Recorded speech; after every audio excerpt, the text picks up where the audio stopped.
Beppe Manzitti è un nostro accademico ordinario, effettivo, è un genovese, è stato presidente dell'Accademia Ligustica di Belle Arti, è vicepresidente della Società di Letture e Conversazioni Scientifiche. Ha curato edizioni di pregio per l'Associazione 100 Amici del Libro di Milano. Parte della sua collezione è stata esposta alla Biblioteca Berio in occasione del conferimento della cittadinanza onoraria a Carlo Bo. Beppe, oltre ad essere tante altre cose, è un noto collezionista di opere di rari incunaboli, o insomma di rari incunaboli del Novecento, cioè di opere di artisti che hanno illustratori, no? Per cui è una collezione importante. E mi è capitato delle volte, mentre mi aggiravo negli Stati Uniti, da qualche parte, in qualche biblioteca, di incontrare qualcuno che quando dicevo di venire da Genova mi diceva: ah, ma a Genova c'è Beppe Manzitti.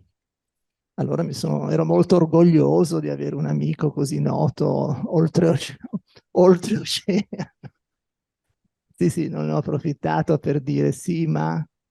Bene, allora, eccoci qua, tutti molto curiosi di sentire parlare di questi grandi momenti entusiasmanti della letteratura, della storia letteraria del secolo scorso. Benvenuto a Beppe e ti ascoltiamo. Grazie Massimo.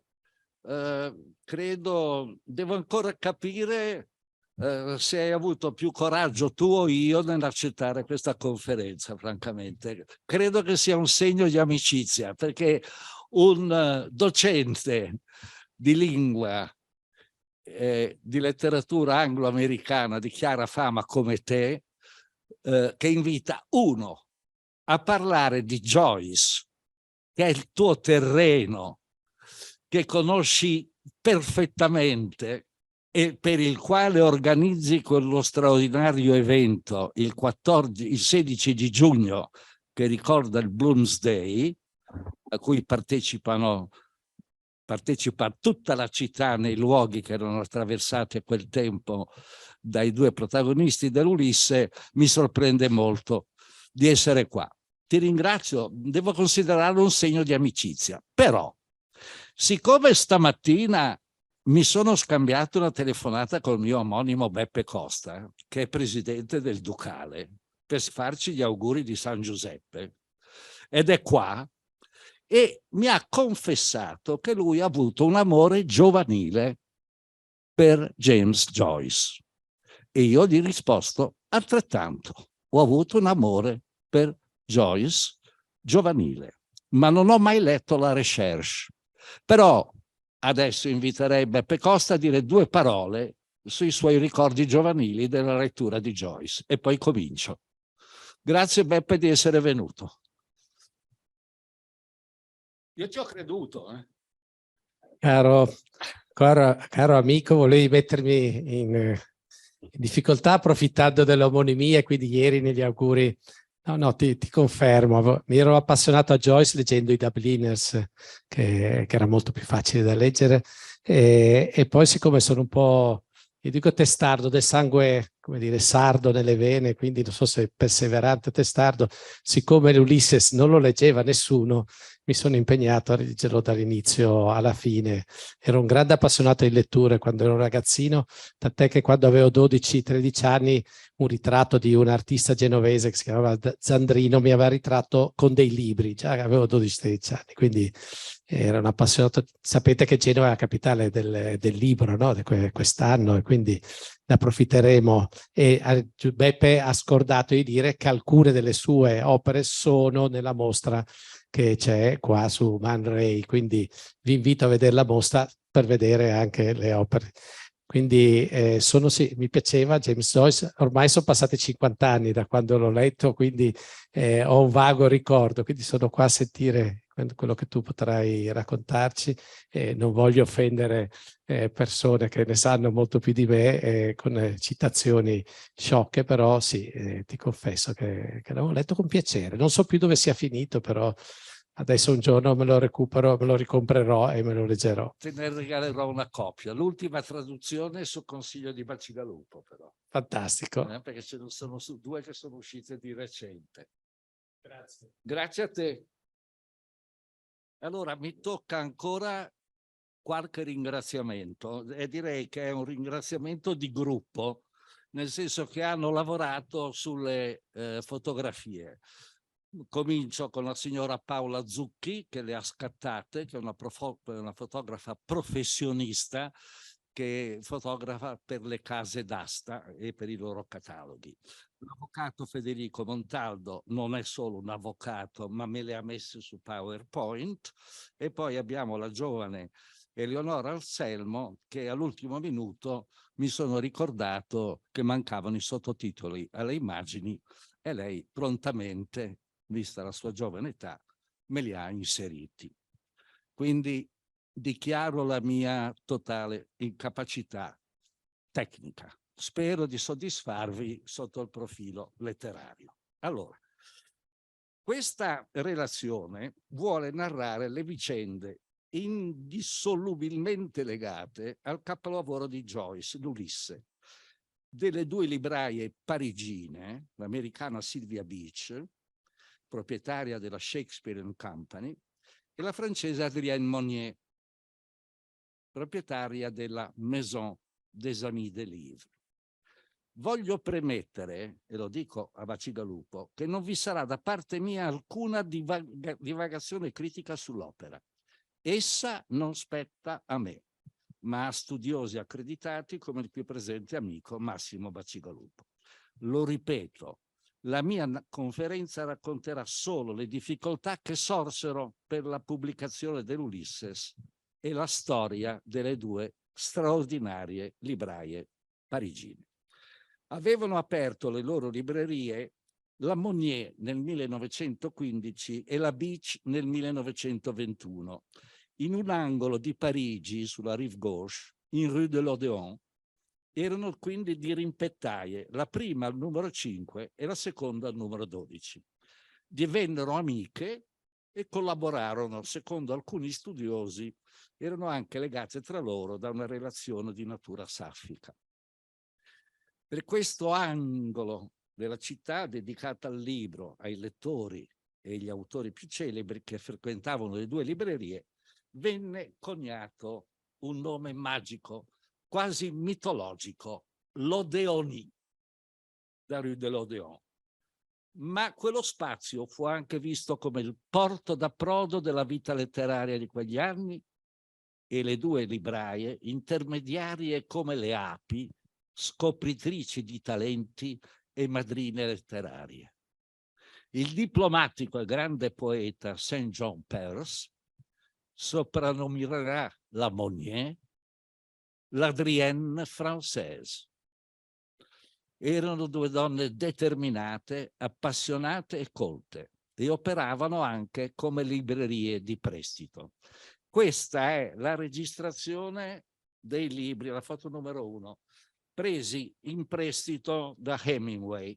Se riuscite a leggere, aveva scelto tra gli altri Pound, Eliot, Virginia Woolf e James Joyce, ma vi compare anche un volume di Lauro De Bosis, Icaro, che è una commedia in versi. Per chi non se lo ricordasse, e questo è un inciso, Lauro De Bosis fu colui che nel 1931 lanciò manifestini antifascisti da un aereo su Roma, precipitando poi con il suo velivolo al largo della Corsica. Consapevole della sua inesperienza, aveva scritto la notte precedente al suo gesto eroico, come testamento spirituale, la storia della mia morte, così si intitola questo libro, di cui approfitto per questa occasione per consigliare la lettura.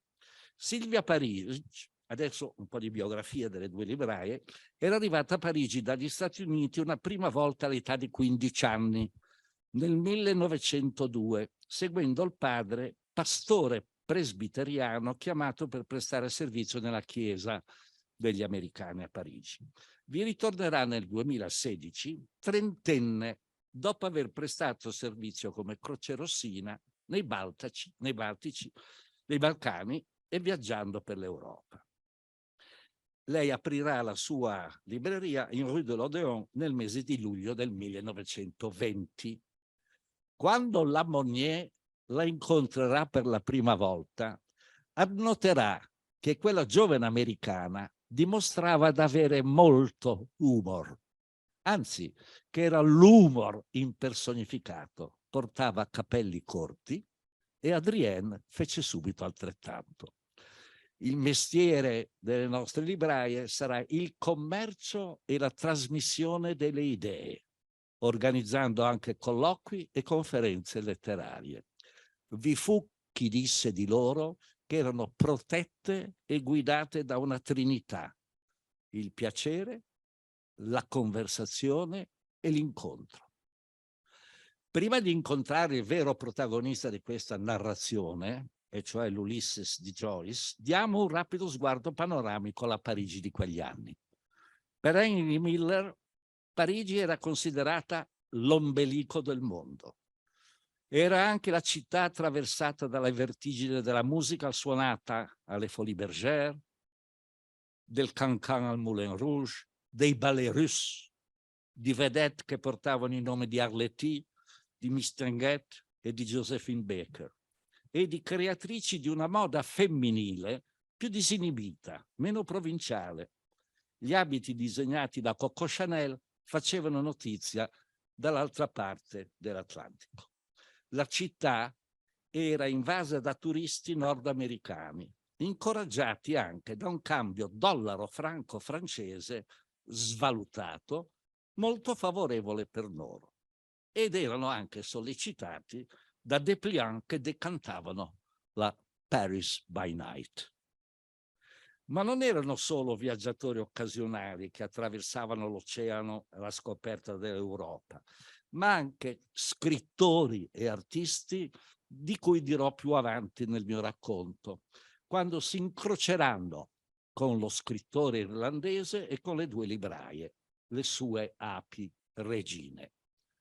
Robert Musil scrisse che la società di quel decennio era attraversata da tensioni ambivalenti, di segno opposto. Da un lato una spinta inebriante verso la gioia di vivere dopo la fine della Grande Guerra, offuscata però da un profondo senso di disillusione, di disincanto e di smarrimento, quasi un presagio di future tragedie, un segnale inequivocabile della fine di un'epoca. Ma adesso è venuto il momento per me e per voi di avvicinarsi ai due principali protagonisti di questa relazione, James Joyce e il suo romanzo capolavoro, l'Ulysses, tracciando di lui qualche breve cenno biografico. Lo scrittore era nato nel 1882 in un sobborgo di Dublino. Dopo la laurea in lettere moderne si imbarcò in una personale battaglia contro lo squallore, la disonestà e l'insensibilità artistica dell'Irlanda e soprattutto di Dublino, che definirà il centro della paralisi. Abbandonerà il paese diretto a Zurigo per recarsi in seguito a Pola e a Trieste, lavorando come insegnante di inglese alla Berlitz School.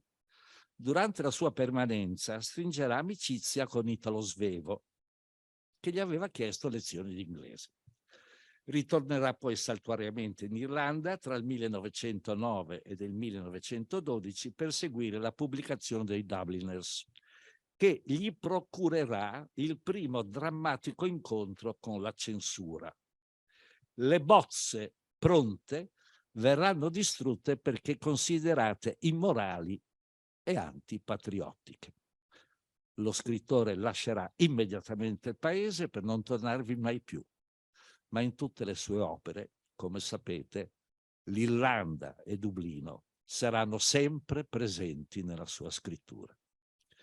Durante gli anni della guerra, Joyce si stabilirà a Zurigo, dove si dedicherà quasi completamente alla stesura dell'Ulysses. Vivrà in seguito a Parigi, dove si fermerà per 20 anni interrotti da viaggi, pur essendo afflitto da una grave malattia agli occhi, in Inghilterra, in Germania, in Svizzera, per promuovere l'Ulysses che nel frattempo era uscito. Nella capitale francese, aiutato e consigliato fraternamente da Ezra Pound, si creerà un cerchio di amicizie intorno a lui, dove troviamo, per citarne solo alcuni, Eliot, Francis Scott Fitzgerald, Sherwood Anderson, Gertrude Stein e lo stesso Hemingway. Allora, adesso possiamo cominciare la serie delle foto. Questa qui è una foto di Joyce del 1926. Se andiamo avanti ne vediamo una posteriore del 1928. Andiamo avanti. Questa è Adrienne Monnier, la francese, che fa entrare Joyce dalla sua amica e collega Sylvia Beach. E vedete in effetti la scritta Shakespeare and Company sopra la vetrina della libreria. Andiamo pure avanti. Grazie. Qui è Sylvia Beach davanti alla porta della sua libreria. Qui la vediamo con James Joyce, sempre davanti alla sua libreria, all'interno della sua libreria, ancora all'interno della sua libreria in un colloquio tra frequentatori e clienti, e questo è un suo bel ritratto. Ancora avanti vediamo il logo, o meglio l'ex libris della sua libreria, che evidentemente rappresenta in xilografia il ritratto di Shakespeare. Questo è un libro, perché erano anche editrici, che venne pubblicato dalla Shakespeare and Company. È l'opera prima di Beckett, che è una raccolta di saggi critici. Ancora. E questa è Adrienne Monnier, vestita, direi quasi da contadina, in effetti era savoiarda, all'interno della sua libreria, la Maison des Amis du Livre. Vediamo cosa viene dopo. E queste due sono le due amiche insieme. Sylvia Beach è a sinistra, Adrienne Monnier a destra, nella fattoria di quest'ultima dopo qualche anno, nella fattoria che lei aveva in Savoia. È sempre a Parigi, continuo, che l'11 luglio 1920 Joyce incontrerà insieme le due libraie che gli faranno conoscere i personaggi più influenti del momento, del mondo culturale della città, e frequentatori, e che erano anche frequentatori abituali delle loro librerie, come Paul Claudel, Aragon, André Gide, Simone de Beauvoir, Max Jacob, Blaise Cendrain, Apollinaire e Paul Valéry. Tra loro anche Valéry Larbaud, il più noto uomo di lettere del momento, che sarà decisivo per la fortuna del suo sterminato romanzo, tenendo nella libreria della Monnier una conferenza entusiastica il 7 dicembre del 1921 sull'importanza ed il significato del romanzo joyciano, che sarà pubblicato l'anno dopo, superando innumerevoli difficoltà di cui parlerò più avanti. Prudentemente, per quella conferenza, la Monnier aveva segnalato in una affiche applicata alla vetrina per quella seduta su Joyce un avvertimento al pubblico che si sarebbero lette pagine di audacia inusitata da poter legittimamente scioccare i presenti. Dopo l'occupazione della Francia dall'esercito, da parte dell'esercito del Terzo Reich, Joyce ritornerà a Zurigo, dove morirà dopo un intervento chirurgico il 13 gennaio del 1940. E veniamo ora alla travagliata vicenda della pubblicazione dell'Ulysses. Già all'inizio del 14 Joyce aveva iniziato la stesura del romanzo, lavorandoci poi intensamente, come ho detto, nel periodo zurighese, dal 1915 al 1919. Ezra Pound, cui lo scrittore sottoponeva il testo per averne l'approvazione, aveva già fatto pubblicare sulla rivista di New York, la Little Review, il primo capitolo dei 5 del romanzo Portrait of an Artist as a Young Man. Nel 1918 la stessa rivista iniziò la pubblicazione a puntate di 5 capitoli, sui 18 in cui esso è articolato, dell'Ulysses, che continuò fino al mese di dicembre del 1920, all'incirca fino a metà dell'opera. Nel 1921 la Society for Prevention of Vice, l'associazione per prevenire il vizio, foto 18, ecco qua. Poi torno su questa slide. Denuncia e cita in giudizio a New York la rivista per oscenità, che, condannata, deve sospenderne la pubblicazione. La censura si applica solo agli Stati Uniti, però qua c'è un po' la cronologia, se si può ingrandire, la cronologia, ecco, dei vari sviluppi, nel senso che nel 1933-34 ci sarà un ricorso in appello e l'Ulysses verrà assolto, prima dalla Corte d'Appello e poi dalla Corte Suprema. Nel 1938 il romanzo joyciano viene autorizzato anche in Inghilterra, tant'è vero che quando venne assolto in America, Joyce dirà: adesso ci rimane da conquistare l'altra metà del mondo anglosassone, riferendosi all'Inghilterra e agli altri paesi della corona.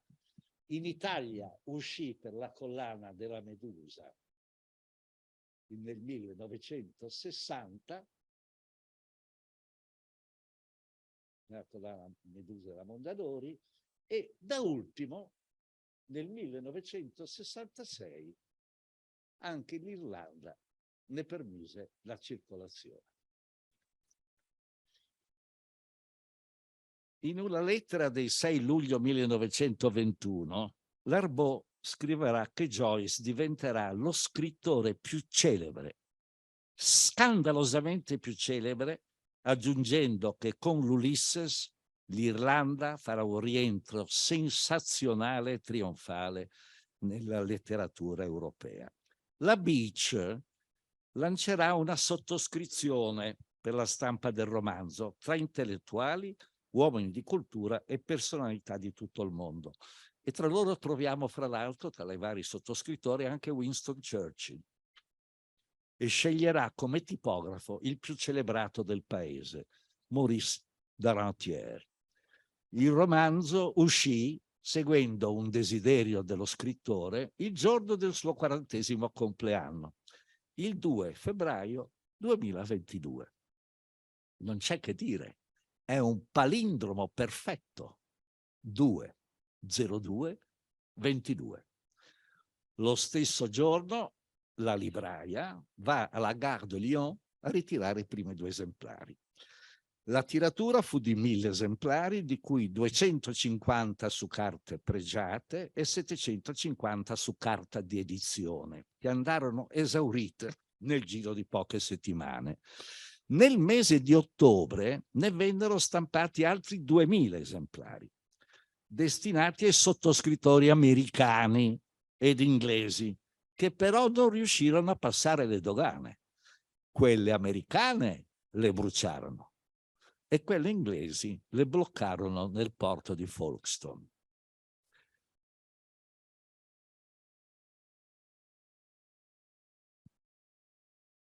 giacché l'embargo era limitato al mondo anglosassone, come ho già detto, vennero stampate traduzioni in altre lingue, cosa che fece cambiare l'opinione dell'autore, poco convinto in un primo momento della sua traducibilità. Era comunque, poi lo chiederò a Massimo, una giustificata preoccupazione. Basti leggere ciò che scriverà Gianni Celati, che lo ha tradotto nel 2019. Scrive così Celati: ho capito per strada che quella dell'Ulisse non era precisamente una lingua, ma una stralingua. Il suo era un libro irlandese, britannico, gaelico, alieno come le satire di Jonathan Swift, pacato come la saggezza di Pantagruele e pittoresco come i nostri eroi maccheronici.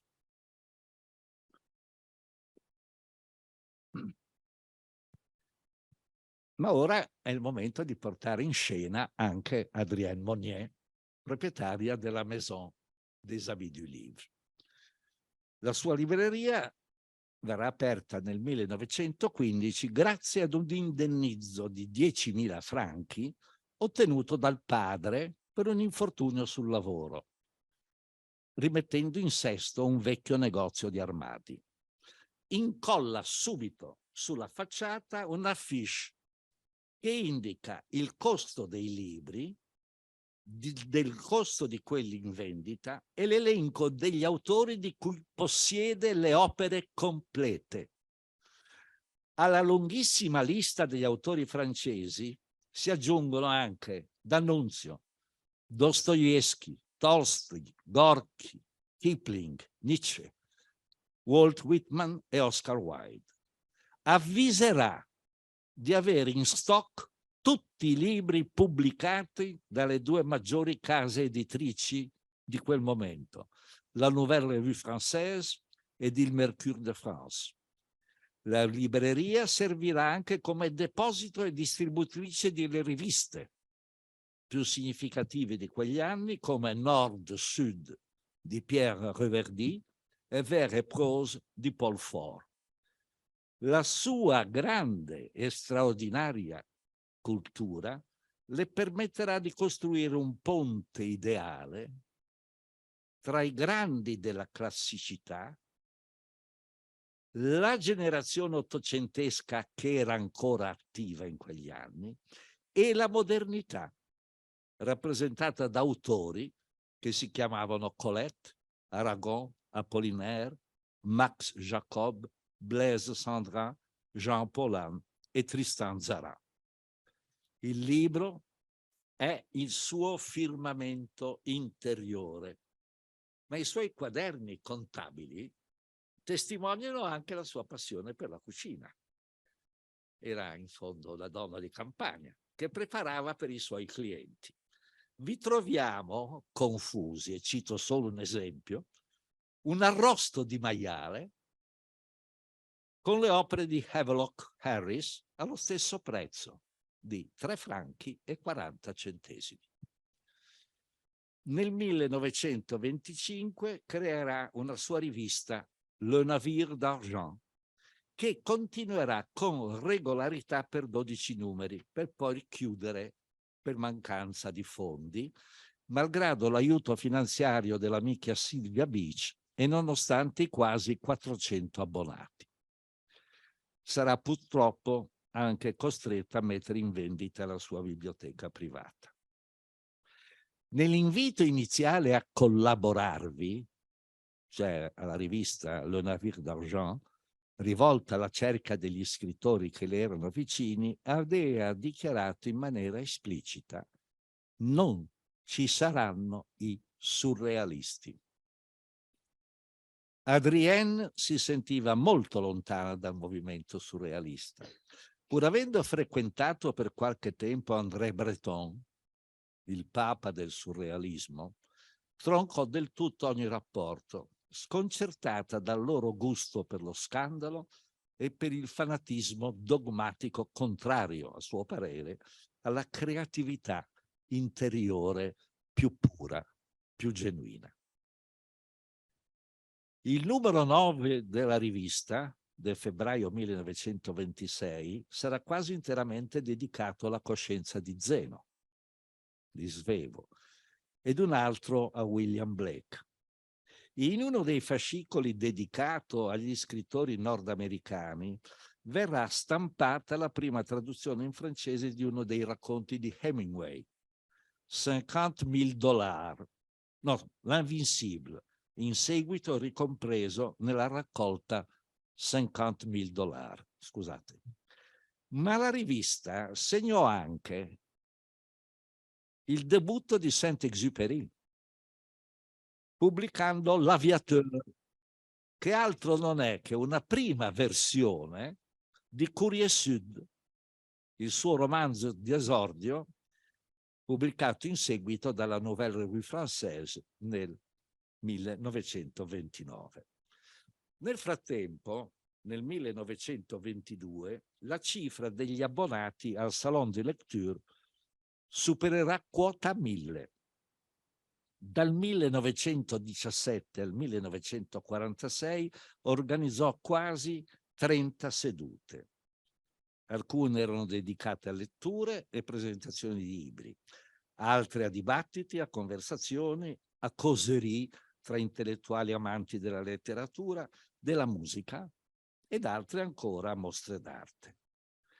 La Monnier era veramente una donna intraprendente. Sarà anche la preziosa custode e la staffetta tra autori ed editori. Nel 1923 porterà personalmente il manoscritto del capolavoro di St. John Peirce, Anabase, alla Nouvelle Revue Française, che poi lo pubblicherà. Si realizzò anche come editrice, pubblicando in prima edizione opere di Claudel, di Duhamel e di Valéry. Di quest'ultimo, nel 1931, che è Moralité, no? Ecco, Moralité, del quale mostro la copertina del mio esemplare. Vedete il logo. Il logo è una specie di nastro che aveva disegnato la sua madre che era una nota tessitrice, eccetera. Il libro di mia proprietà porta una dedica autografa a Maurice Martin Dugard,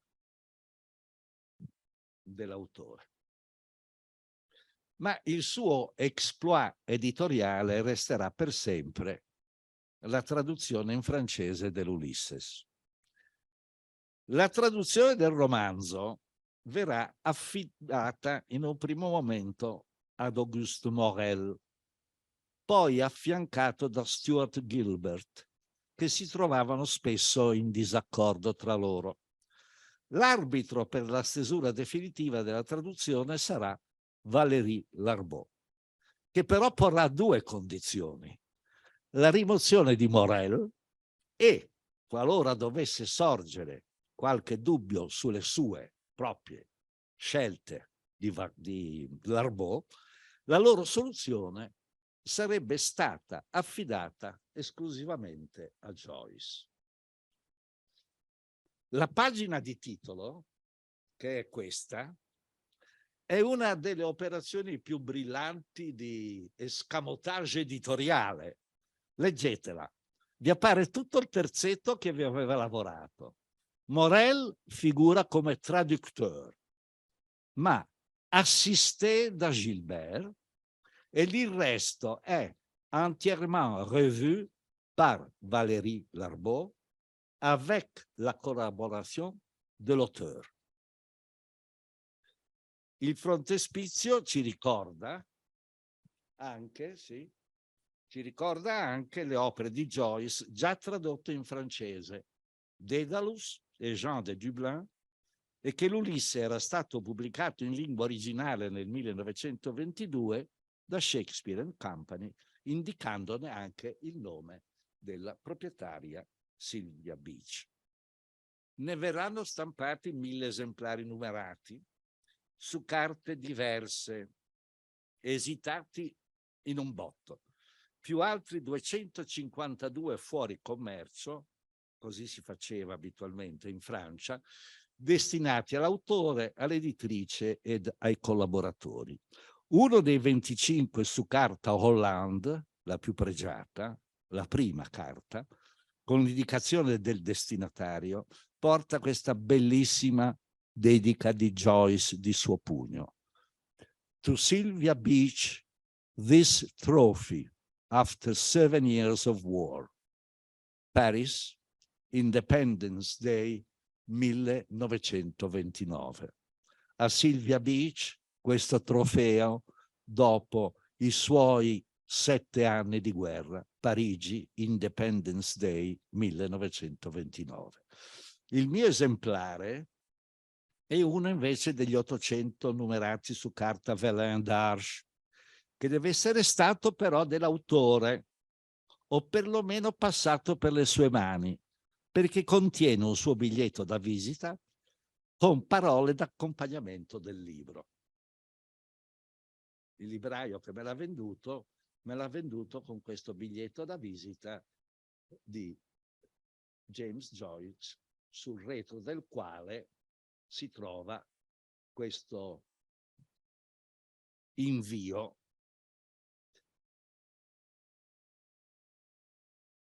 Questa donna, mi avvio alla chiusura, intraprendente, si dimostrerà coraggiosa dopo l'occupazione nazista anche, aiutando e proteggendo i tedeschi che si erano rifugiati in Francia dopo l'ascesa al potere di Hitler.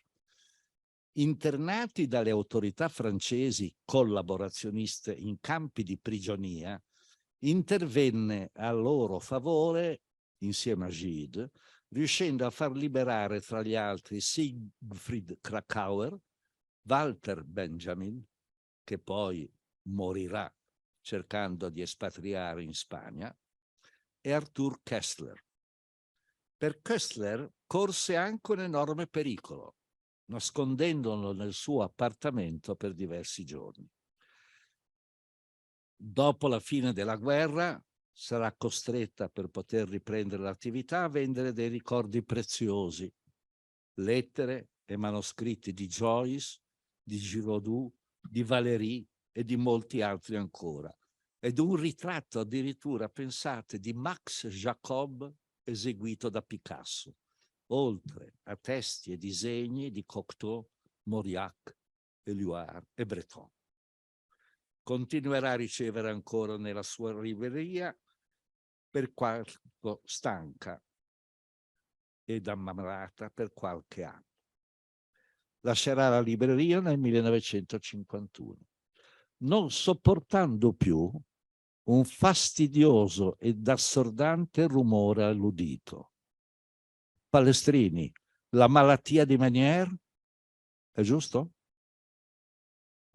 Vabbè, poi se vuoi ci puoi intrattenere su questa malattia. La povera Monnier, distrutta da questo male, si suiciderà ingerendo una forte dose di barbiturici 4 anni dopo, nel 1955, all'età di 63 anni, e lascerà scritto: vado incontro alla morte senza paura, sapendo che ho trovato una madre nascendo e che ne troverò un'altra nell'altra vita. Non posso non fare cenno, avviandomi alla conclusione, al cosiddetto Bloomsday. Il racconto dell'Ulysses si concentra, come sapete, in una sola giornata, dall'alba a notte fonda, il 16 giugno del 1904. Lascerò quindi poi la parola a Massimo Bacigalupo sul Bloomsday genovese, che ho organizzato ogni anno dal 2006 con straordinaria capacità organizzativa e con grande successo. La giornata si festeggia in tutto il mondo in vari modi, ma per l'Irlanda è vissuta come una festa nazionale. Detto da parentesi, in un articolo che ho letto di recente su Le Monde, il giornalista scriveva con molto acume, riflettete, che questa celebrazione è l'unica al mondo che non ricordi una vittoria militare né un eroe. È un'eccezione culturale che consacra il trionfo della letteratura. Chiudo con parole non mie. L'Ulisses è un punto di svolta.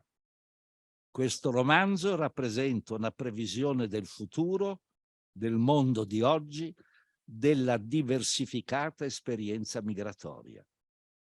L'Ulisses è anche un'opera che ha tolto il velo attraverso la liberazione dei sensi e del corpo e alla cognizione della vita.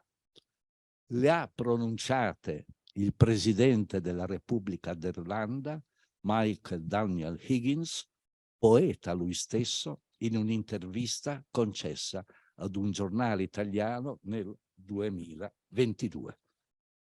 Grazie per l'ascolto. Io ho finito.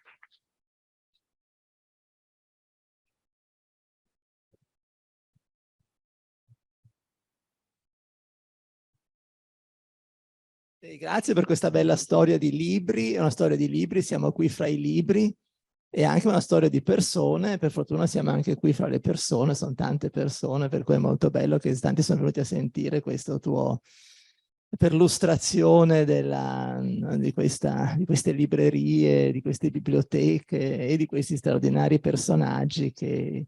E poi per fare i libri ci vogliono i tipografi, ci vogliono gli scrittori e ci vogliono i lettori, tu sei uno di questi, e per cui forse qualcuno nel pubblico sarà stimolato anche a prendere in mano questo romanzo così tosto, dicono, no? Così lungo e tosto.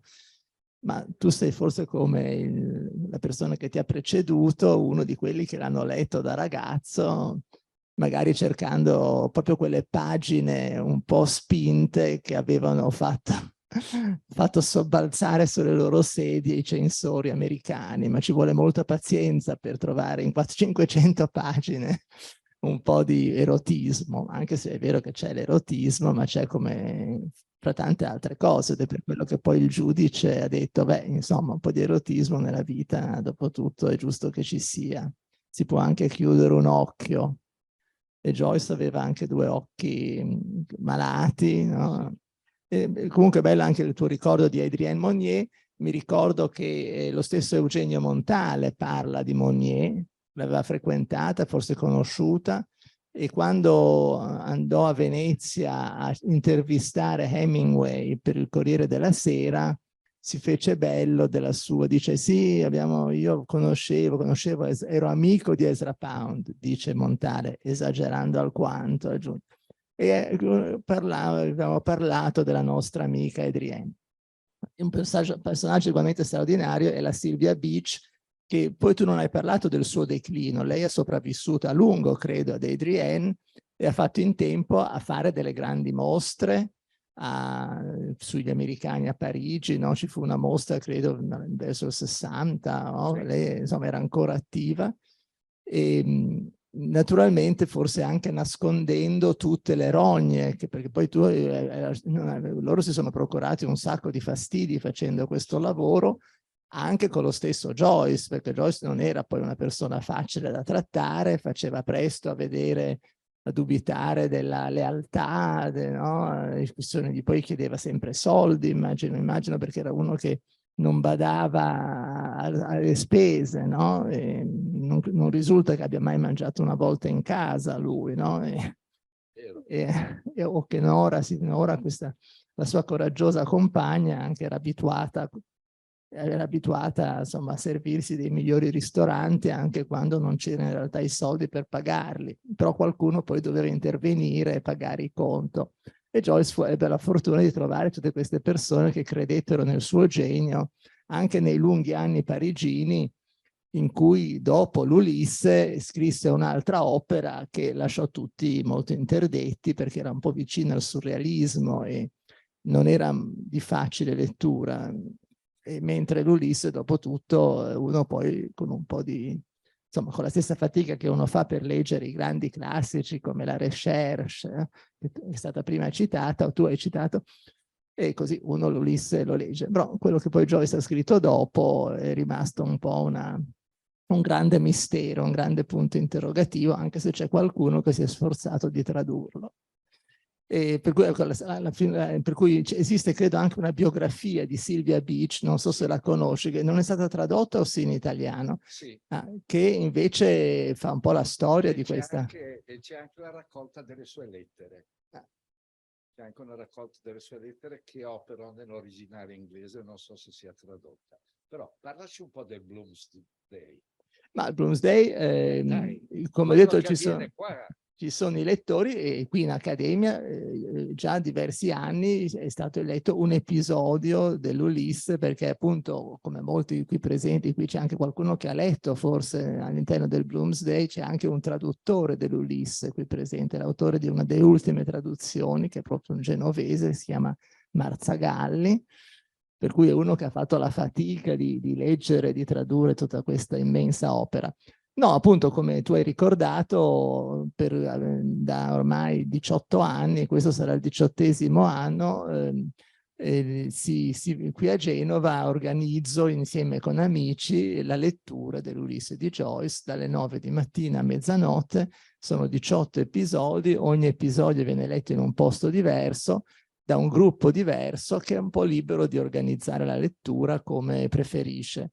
E qui in Accademia siamo stati molto no, ospitali, da questa cattedra sono giunte queste parole meravigliose, no? Mi pare, non ricordo adesso qual è l'ultimo episodio che è stato letto quest'anno in questa sala, mi pare verso le 11 o le 12, non so, il pranzo oppure la biblioteca, perché ogni episodio si svolge in un luogo diverso, per cui cerchiamo di leggerlo in un luogo analogo, no? A quello in cui si svolge l'azione, per cui il primo episodio, che è La Torre, lo leggiamo al Museo de Alberti spesso, per cui io l'ho letto nella torre che c'è sopra la facoltà di lingue, in via Fontana. Una delle prime edizioni. Sì. Una delle prime edizioni. E poi ne ho letto un'altra in una biblioteca del porto. Comunque. Per cui qualcuno forse potrà voler ricordare alcune di queste letture, ma devo dire quella per esempio di questa torre alle 9 di mattina, letta sulla torre del Museo de Albertis in una giornata, perché è il 16 giugno, no? Mi hai detto 16 giugno, in cui si svolge l'azione nel 1904, e noi lo leggiamo naturalmente il 16 giugno. Il 16 giugno, di solito una bellissima giornata, no? Col sole che sta sorgendo su Genova. Questi lettori che oramai sono bravissimi, quelli che leggono il primo episodio, che è un episodio fra l'altro straordinario, molto commovente anche, perché c'è tutto dietro il passato. Questo protagonista, la madre è morta recentemente, per cui ricorda il fantasma, insomma ricorda questa scena tragica della morte della madre, e sentire questa, e naturalmente la scena si svolge su questa piattaforma in una torre a sud di Dublino, no? A sud di Dublino. E allora praticamente i due protagonisti guardano il mare e dicono Thalassa, Thalassa, il mare è la nostra grande madre, no? Poi c'è un ragazzo che suona l'arpa irlandese. Cioè è veramente molto suggestivo e anche commovente sentire queste straordinarie pagine, no? Lette in un ambiente che poi è molto simile a quello in cui si svolge l'azione originale. E così andiamo avanti durante la giornata, leggiamo, quest'anno adesso ieri mi ha telefonato un insegnante che vorrebbe leggere con i suoi allievi di un liceo l'episodio della scuola, che è il secondo episodio, mi ha detto che lo vuole leggere a Economia e Commercio, nella Darsena, no? Per cui in un'aula di Economia e Commercio. Poi il terzo episodio sulla spiaggia, poi il quarto episodio, la casa dove il famoso Leopold Bloom si sveglia, no? E quello di solito troviamo un bar, lo leggiamo in via Garibaldi. Scusa se interrompo, c'è anche una barberia dove parlò Mickey Woolson. La tripperia. La tripperia, sì. E poi, scusa l'interruzione, ti voglio far vedere una Silvia Beach anziana nella torre di Dublino di Joyce, che è quella dalla quale inizia.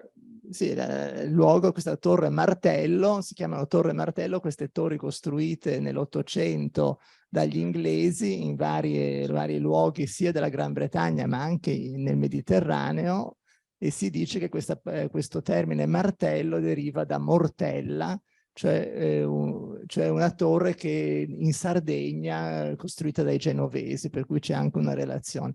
E molti si chiedono come mai a Genova, che è una città che non è Dublino, no? Però come mai si legge l'Ulisse, ed è l'unico posto al mondo dove facciamo questa lettura corale, perché evidentemente la Dublino dell'Ulisse è un po' tutte le città, e il protagonista Leopold Bloom è un uomo qualunque, no? E i personaggi sono dei tipi così che si trovano dappertutto, sono molto, molto legati al loro essere irlandesi, però hanno anche questo carattere universale. Ed è insomma, l'Ulisse, insomma, c'è tutto, è un romanzo che raccoglie tutto lo scibile, è un po' un'opera che fa a gara con la Divina Commedia, con l'Odissea, no? Perché contiene tutto. E tu hai letto quella pagina così brillante che parlava di Rabelais, no? Di grandi, quelle che un critico ha chiamato le opere mondo, cioè sono queste opere che cercano di raccogliere in qualche maniera una sintesi di tutta una civiltà. Però la cosa sempre da dire è che Joyce era un uomo molto umoristico, no? E pare che si lamentasse che tutti hanno detto che è un gran libro e così via, ma nessuno ha detto che fa ridere. E quello invece che noi sappiamo, noi che lo leggiamo tutti gli anni a Genova, è che è un libro divertentissimo, no? Che ha queste battute, è veramente ricco di battute, che tutti gli anni si scoprono delle cose nuove, perché uno non se le può ricordare tutte, no? Tutta questa straordinaria, è un fuoco d'artificio verbale ininterrotto, fatto da un uomo poi molto giovane, perché come hai detto aveva solo 40 anni quando questo grande libro finalmente è pubblicato. E per cui siete tutti invitati al Bloomsday 16 giugno, che quest'anno sarà un venerdì. E se qualcuno vuole partecipare alle letture di nuovo o per la prima volta, non avete che da rivolgervi al sottoscritto. E ci sarà da divertirsi. La consiglio vivamente, perché è molto partecipata. So che in Irlanda il Bloomsday non è un day, ma dura dei mesi, fiumi di birra, eccetera. Però questa concentrazione che tu sei riuscito a fare in luoghi che ricordano quelli di Dublino di quel giorno è stata per conto mio magistrale. Ti faccio ancora i miei complimenti. No, è un modo per scoprire Genova, anche perché vedi tanti luoghi che di solito non vedresti, dei palazzi, delle volte anche dei luoghi semi-privati o delle biblioteche, e poi vedere come queste persone, vedere 100 persone che si danno da fare per leggere quest'opera che invece ha fama di essere poco letta, no? Perché è stato detto anche prima che è un libro poco letto, invece in realtà, come dimostrano anche le decine di traduzioni che ormai esistono anche in italiano, e quello sarebbe appunto un altro argomento su cui aprire la discussione. Però ci sono forse, spero che ci siano delle domande su questa intricata e appassionata vicenda editoriale che ci è stata appena sintetizzata da Beppe Costa. Beppe Manzitti. Beppe Manzitti. C'è una domanda?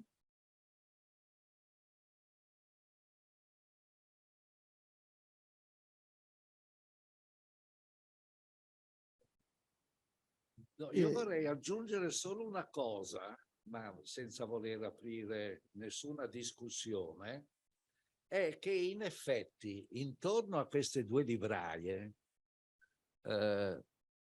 gli storici, gli eruditi che hanno studiato quel mondo, il mondo delle due librarie, hanno notato due assenze che io non ho approfondito naturalmente.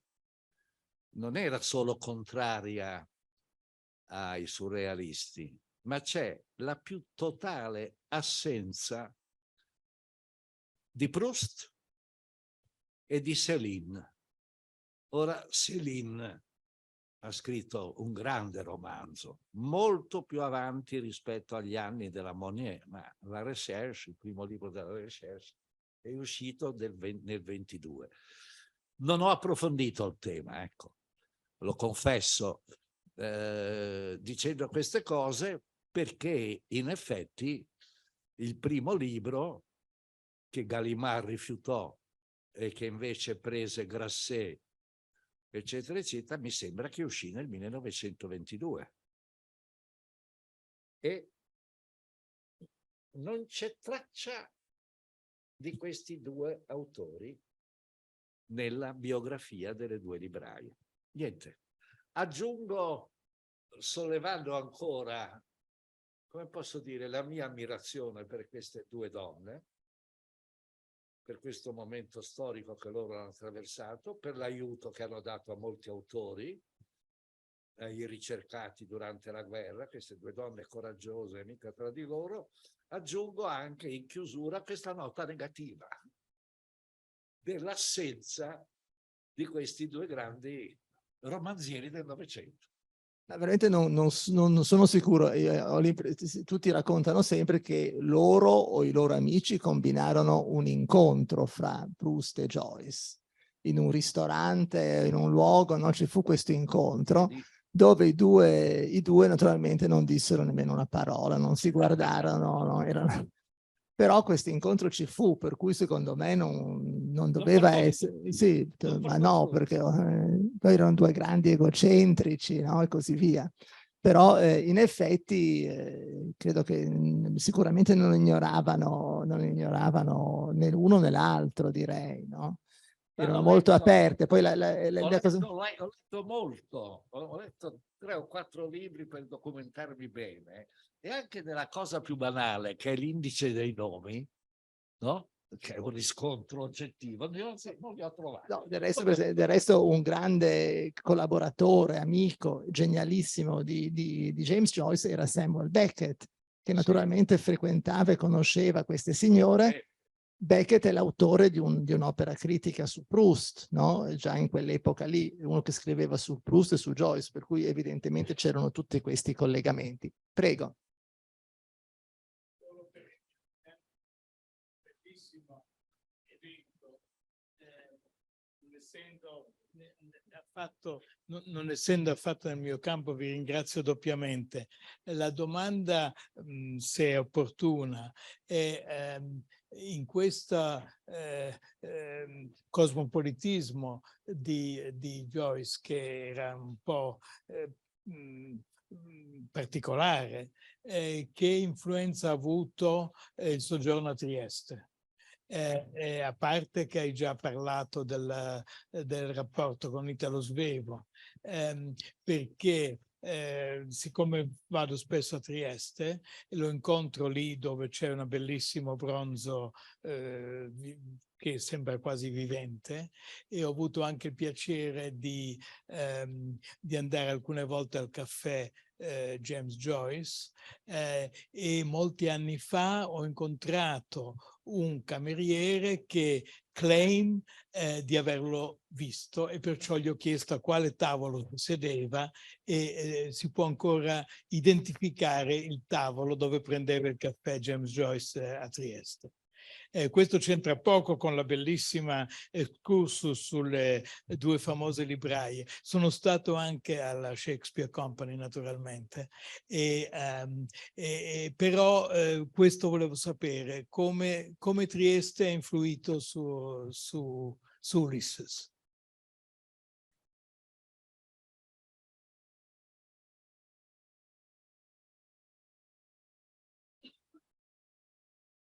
C'è certamente stata una influenza della visita, della permanenza di Joyce a Trieste, ma a meno che non ci sia uno studio approfondito che non conosco, direi che il segno, del resto anche Kafka ha lavorato a Trieste, alle Generali, eccetera. Trieste, cosmopolita per sua natura, porto di mare, una città plurilinguistica, non può non aver lasciato delle tracce nella scrittura di Joyce.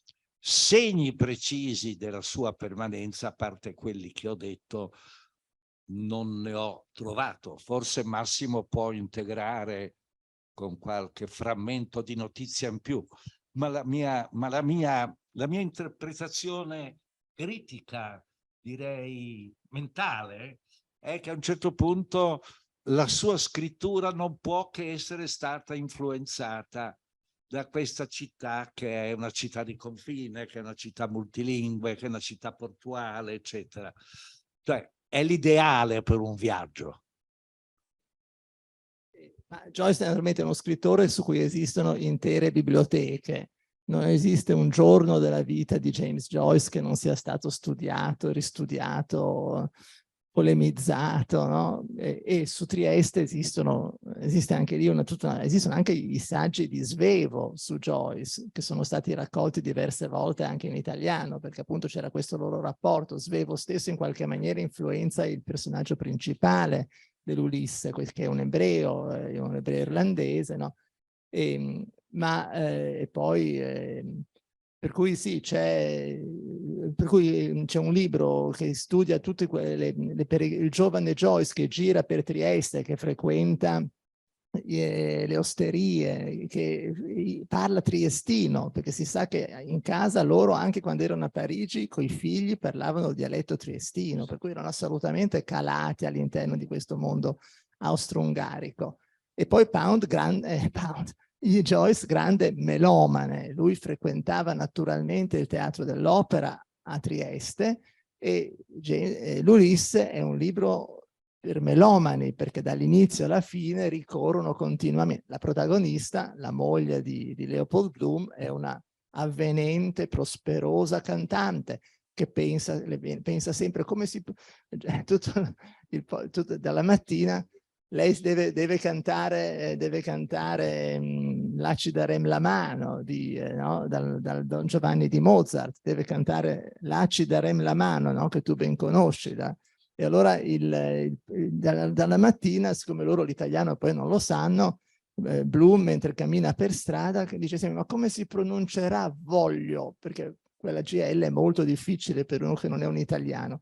Come si pronuncerà voglio? No? Dice, continua a pensarci. E poi sa che c'è un italiano, c'è Steven, il suo giovane, quello che sarà il suo giovane amico, che invece è uno che ha imparato l'italiano, perché Steven è una controfigura di Joyce. Gli devo chiedere a proposito di quel voglio, no? Per cui nell'Ulisse di Joyce c'è tutta questa presenza di cose che lui, probabilmente anche questo mondo dei bordelli, dei lupanari, anche questo era probabilmente questo mondo della notte, la prostituzione, anche questo, per cui molto che lui mette a Dublino probabilmente deriva da... Poi si sa che James Joyce ha scritto un'operetta tutta ambientata a Trieste che si chiama Giacomo Joyce, che è la storia di un amore o di un amoretto fra questo giovane bell'insegnante, avete visto che era anche un bell'uomo, con una sua allieva, no? Che lui poi traduce in una prosa. Per cui ci sarebbe un'infinità di cose da dire sulla Trieste di Joyce, ma certo questa idea di questa città dove ci sono tutte queste culture che si mescolano è qualche cosa che ritrova. Poi è chiaro che lui va a Zurigo e lì sono i dadaisti, per cui c'è tutta un'ulteriore elaborazione, però rimane molto... Questi anni di Trieste sono assolutamente fondamentali. Pensa a un giovane ventenne che scappa con la sua compagna dall'Irlanda e va a vivere un po' la giornata, guadagnando così, vivendo nella miseria più nera, spostandosi sempre da un appartamento all'altro, ma d'altra parte scrivendo queste opere, no? di grandissima originalità. E non so se qualcuno vuole ancora intervenire, raccontarci ancora qualche dettaglio su James Joyce, sulle traduzioni. Ecco.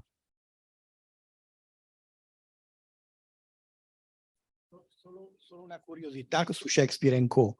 Dopo che cioè, è lì esistente a Parigi, è un luogo di culto, di pellegrinaggio per chiunque va a Parigi e andare a visitare la libreria. Volevo capire, dopo la morte di Sylvia Beach, come è passata di mano, come... Non c'è nessuna notizia precisa, però la libreria continua. La libreria continua ad avere il suo luogo, nello stesso posto, ma è diventata neppure una libreria antiquaria, è diventata una qualunque libreria parigina. Ti devo correggere. No, in realtà Correggimi, si trova siamo sul in lungo due. Senna, c'è un signore, credo inglese, che è morto 2 anni fa, ma lui l'ha tenuta aperta per diversi decenni sul lungo Senna, facendo presentazioni, non lontano proprio dal ponte, quello che dà poi su Notre Dame. E lì facevano, e sono stato anch'io delle volte, delle letture di poesia, delle presentazioni, non solo, ma lui, che è sicuramente un eccentrico, in questa libreria al piano di sopra aveva anche dei letti, per cui i lettori, i letterati bisognosi che arrivavano a Parigi con modica spesa potevano dormire nella libreria, no? Ho visto recentemente un documentario su Hemingway, i luoghi di Hemingway, e c'era un'intervista e quello che faceva, il giornale, l'attore che faceva un po' la guida in questi luoghi di Hemingway, andava proprio a dormire in questo posto, poi gli chiedeva come mai tu ospiti le persone, ma chiaramente è in un altro luogo, non c'entra più, se uno, tutti siamo andati, credo, in pellegrinaggio a Rue de l'Odéon, no? Però lì naturalmente non c'è più né una né l'altra libreria, però il nome si è conservato in questo bellissimo nome, Shakespeare and Company, no? Ed è un angolo di Parigi insomma, che ha tuttora il suo fascino, perché in effetti è più che una strada, è una specie di piazzetta sulle rive della Senna. Bene, allora se abbiamo esaurito, non esaurito, ma vogliamo un po' riposarci dopo tanta ricchezza di informazioni, no? Tante curiosità che hai suscitato, voglia di leggere, di rileggere, di conoscere questi personaggi, allora no, invece non possiamo ancora congedarci. C'è una cosa banalissima. Innanzitutto grazie di questa bellissima conferenza. Ciao Roberto. E volevo dire che per parecchi anni a gennaio venivo invitato, potevo portare anche dei miei studenti, a una rassegna del cinema dell'Europa orientale a Trieste. E in un'occasione andai a vedere in questa libreria le opere di Umberto Saba.